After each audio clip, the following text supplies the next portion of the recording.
Genuine happiness, yung talagang totoong masaya. Kasi minsan merong kasiyahan sa panlabas, pero sa totoo lang, ang kalooban ay hindi masaya. Bakit? Kasi punong-puno ng inggit.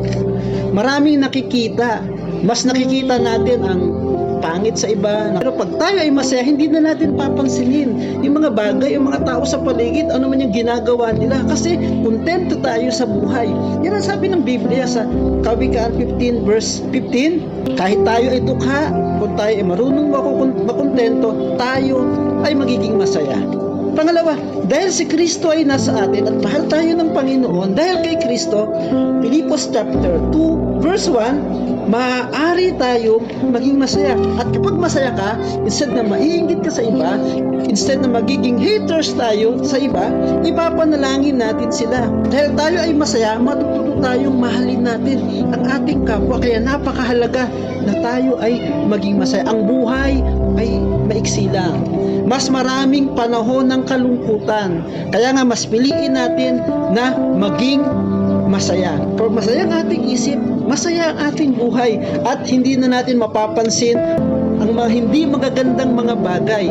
Nakatuon na tayo sa kasiyahan na ibinibigay sa atin ng ating Panginoon. Sa awit 34:12 hanggang 14, kung nais ninyo ang masaya at mahabang buhay, narito yung dapat nating gawin. Una, iwasan ninyo ang masasamang pananalita at pagsisinungaling. Siyempre naman, kapag tayo ay nakakapagsalita ng hindi magaganda, maaring nailabas natin, pero mamaya-maya masama din naman ang ating loob. Hindi talaga tayo tunay na masaya. Lalo na yung mga nagsasabing prangka sila, nagsasabi sila ng sinasabi talaga naman kung ano yung totoo, pero deep inside, kapag nakasakit tayo ng ating kapwa, hindi naman talaga tayo tunay na magiging masaya. Number one, iwasan natin ang pagsasalita ng hindi magaganda sa ating kapwa. Kahit sa atin, kapag tayo ay laging nagsasabi ng mga negatibong mga bagay, pansinin ninyo, hindi talaga tayo natututong maging masaya. At pagsisinungaling, pag tayo ay nagsisinungaling, pag tayo ay hindi nagsasabi ng katotohanan, maaring nakaiwas ka ngayon. Pero sa katotohanan sa ating puso, tayo talaga ay hindi masaya. Dahil ayaw ng Panginoon ng sinungaling. Ano pa? Lumayo tayo sa masama, sa masasamang mga tao, yung mga tagapagdala ng mga hindi magagandang balita. Lumayo tayo sa mga balita na hindi magaganda. Hindi po ba? Kapag tayo ay nakarinig ng hindi magandang balita, pag tayo ay nakapanood, kung ano yung ating napapanood, kung ano yung ating napapakinggan, minsan nagiging ganun tayo. Iwasan natin, lumayo. Sabi ng Biblia, lumayo kayo sa masama at gawin ninyo ang mabuti. Tunay na masaya pag kayo ay tumutulong sa iyong kapwa. Pag tayo ay gumagawa ng mabuti sa ating kapwa, nagkakaroon tayo ng tunay na kasiyahan sa ating mga puso. Yun yung tunay na katotohanan. Lumayo kayo sa masama at gawin ninyo ang mabuti. Pag ginagawa natin ang mabuti at gumagawa tayo ng mabuti sa ating kapwa, nakadarama tayo ng kasiyahan. Yan ang nais ng Panginoon. Sabi sa John 10:10 na parito ang Panginoon upang tayo ay bigyan ng kasiyahan. Bigyan tayo ng buhay. At pangatlo, at pagsikapan ninyong kamtin ng kapayapaan. Pag tayo ay payapa, pagpayapa ang buhay natin, payapa ang pakikitungo natin sa ating kapwa.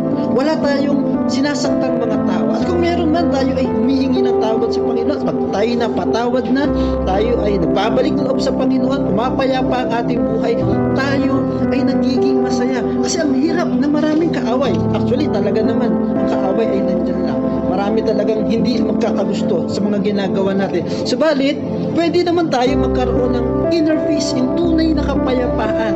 Bakit? Kasi hiningi natin ang tawad sa Panginoon at hindi tayo nagtatanim ng sama ng loob. Hindi tayo nagtatanim ng inggit. Hindi tayo nagtatanim ng galit sa ating kapwa. At dahil dyan, tayo ay magiging masaya. Ang biyaya ng Panginoon ay ipagkakaloob niya sa atin. Happy mind, happy life. Dapat genuinely happy tayo. Yan yung ating maging goal sa buhay, maging tunay na masaya. Kasi pwedeng pekein ang pagiging masaya. Pero alam ng Diyos ang ating kalooban. Ang buhay, mas maraming panahon ng kalungkutan Pero gawin natin yung pagkakataon, may opportunity tayo na sumaya, may mga tao sa paligid natin na hindi tayo masaya, gumawa tayo ng paraan na tayo ay maging masaya. Ang tanong, genuinely happy ka? Sana all. Kasi kung si Kristo ay nasa atin, tunay na tayo ay magiging masaya. Walang imposible sa Panginoon.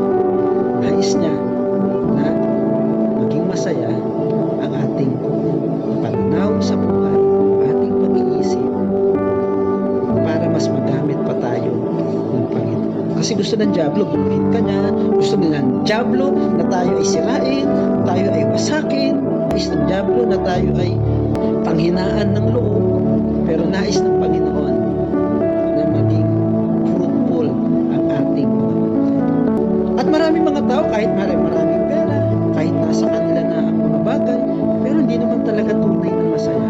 Dahil ang tunay na masaya, ang tunay na kasiyahan, tayo ay mayroong tunay na relasyon sa ating Panginoon.